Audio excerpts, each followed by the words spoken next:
നമസ്കാരം. Third eye ന്യൂസിലേക്ക് സ്വാഗതം. നടൻ ദിലീപിന്റെ കരിയറിൽ വർഷങ്ങൾക്കിപ്പുറവും ഏവരും എടുത്തു പറയുന്ന ഒരു സിനിമയാണ് ചാന്തുപൊട്ട്. സ്ത്രൈണതയുള്ള രാധാകൃഷ്ണൻ എന്ന കഥാപാത്രത്തെയാണ് ദിലീപ് ഈ സിനിമയിൽ അവതരിപ്പിച്ചിരിക്കുന്നത്. അതുവരെ ദിലീപ് ചെയ്തതിൽ നിന്നും തീർത്തും വ്യത്യസ്തമായ കഥാപാത്രമായിരുന്നു ഇത്.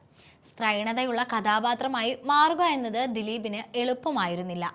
ഇപ്പോൾ ദിലീപിന്റെ ഈ കഥാപാത്രത്തെക്കുറിച്ച് പറയുകയാണ് ചിത്രത്തിന്റെ ഛായാഗ്രഹണം നിർവഹിച്ച അളഗപ്പൻ. രാധാകൃഷ്ണൻ എന്ന കഥാപാത്രത്തിൽ നിന്ന് പുറത്തു കടക്കുക ദിലീപിന് ബുദ്ധിമുട്ടായിരുന്നു. അന്ന് ആ റോള് ചെയ്യാൻ ദിലീപ് അല്ലാതെ മറ്റൊരാൾ ഉണ്ടായിരുന്നില്ല.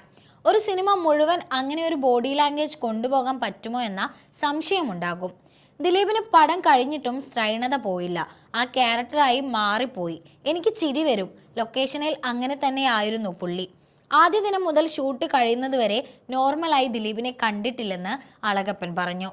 പുള്ളിക്ക് തിരിച്ചു വരാൻ പറ്റുമോ എന്ന് സംശയമുണ്ടായിരുന്നു. ഷൂട്ടിംഗ് കഴിഞ്ഞ് വീട്ടിൽ ചെല്ലുമ്പോഴും പല വേദികളിലും സിനിമാ ലൊക്കേഷനുകളിലും രാധ എന്ന കഥാപാത്രം ശരീരത്തിൽ നിന്ന് ഒഴിഞ്ഞു പോകാത്ത അവസ്ഥയായിരുന്നു ദിലീപിന്. ഞങ്ങളോട് സംസാരിക്കുമ്പോഴും ഷർട്ടിൽ പിടിക്കലും ബട്ടൺസിൽ പിടിച്ച് വർത്തമാനം പറയലും ഉണ്ടായിരുന്നു.